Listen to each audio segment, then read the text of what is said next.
The tape begins with a soft hiss of static, like a breath taken before a confession. Then comes the faint clink of porcelain against wood. Freddie's voice enters, low and unguarded. "It's raining again," he says quietly, almost to himself. "London never forgets how to cry." He pauses. You can hear him pour tea, the small comforts of routine filling the silence between words. There's no crowd, no laughter, no applause, just him. He talks about how strange it feels to wake up to stillness. For years, his mornings had been swallowed by chaos, flashing lights, flight schedules, and rehearsals that stretched till dawn. Now, there's only the sound of rain and his heartbeat. He admits something few ever heard him say aloud. "You know," he murmurs, "I used to be terrified of silence. It felt like being locked in a room with my own thoughts." His voice trembles slightly. "But the noise became worse. It made me forget who I was when the music stopped." He chuckles softly, but it's not amusement, it's recognition, the kind that comes after a lifetime of pretending. He talks about how fame became a kind of armor, shiny enough to blind himself. Every camera flash was a mask, every cheer a reminder that people loved the man he invented, not the one who whispered in the dark. "I built a world so loud," he continues, "that I couldn't even hear my own soul whispering to me."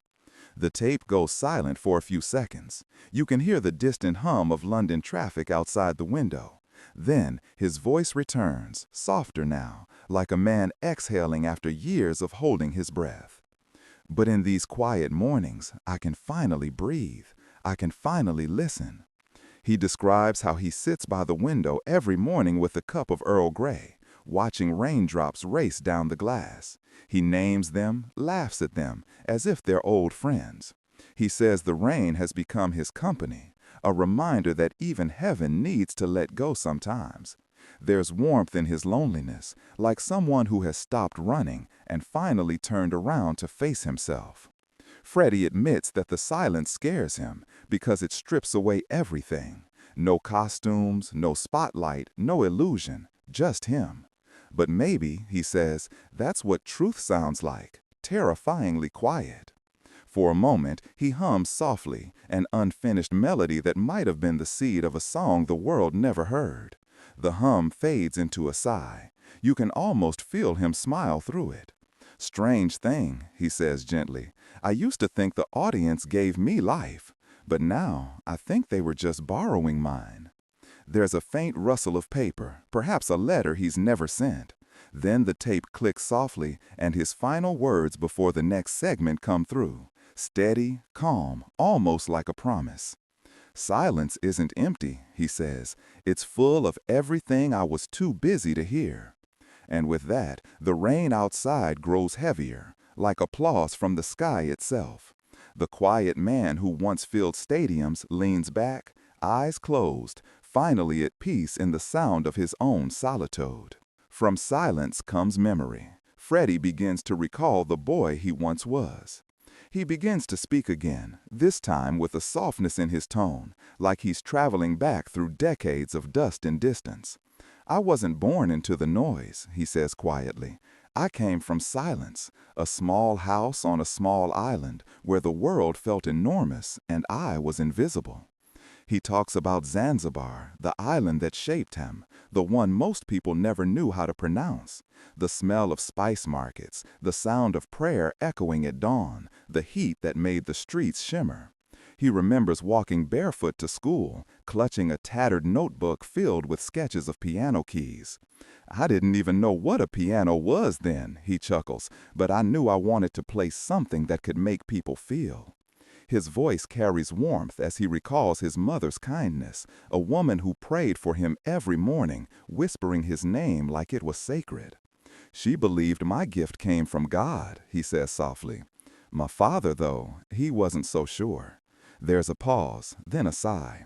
"He wanted me to be practical, an accountant maybe, something sensible. But I wasn't made for numbers. I was made for noise." He describes how his father's silence hurt more than any words could. Every disapproving look felt like a door closing.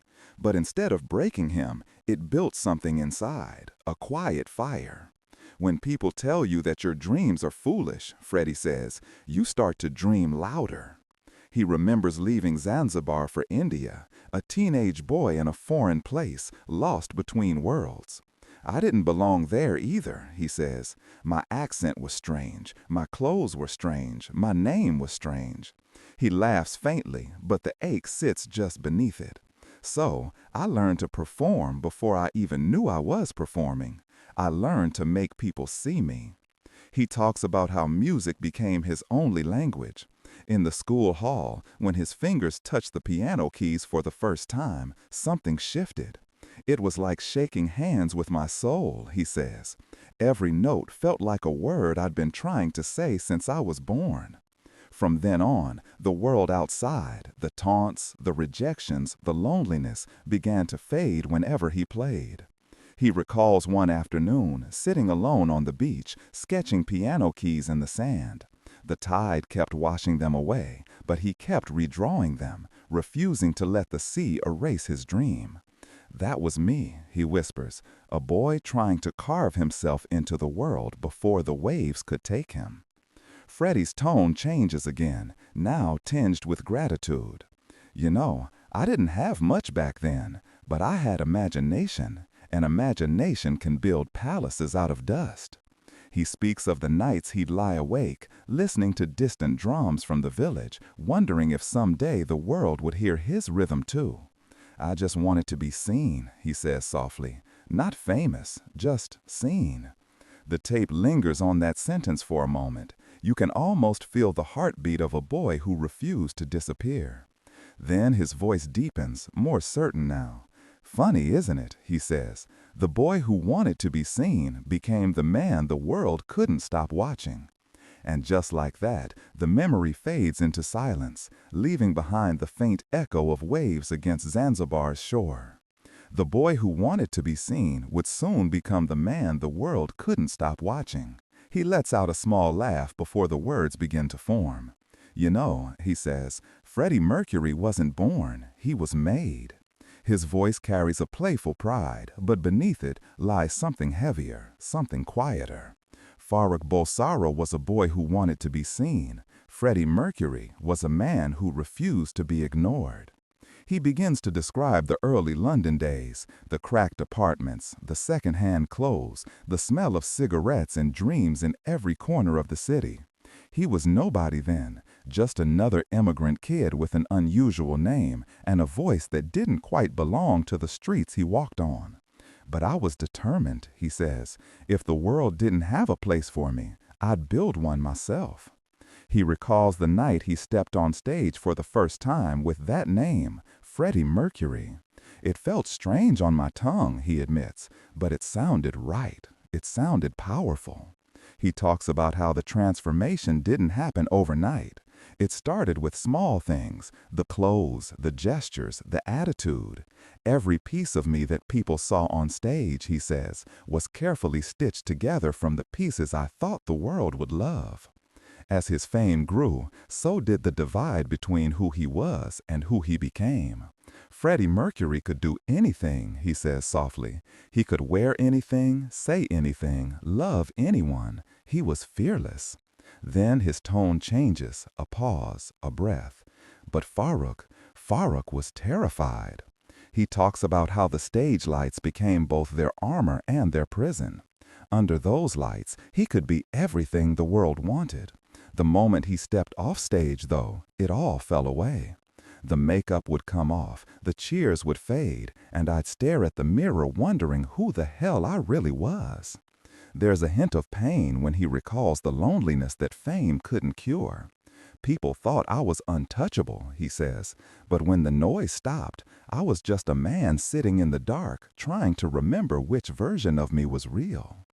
He describes his alter ego almost like a friend or a ghost. Freddie was brave when I wasn't. He said things I never could. He lived the life I only dared to imagine.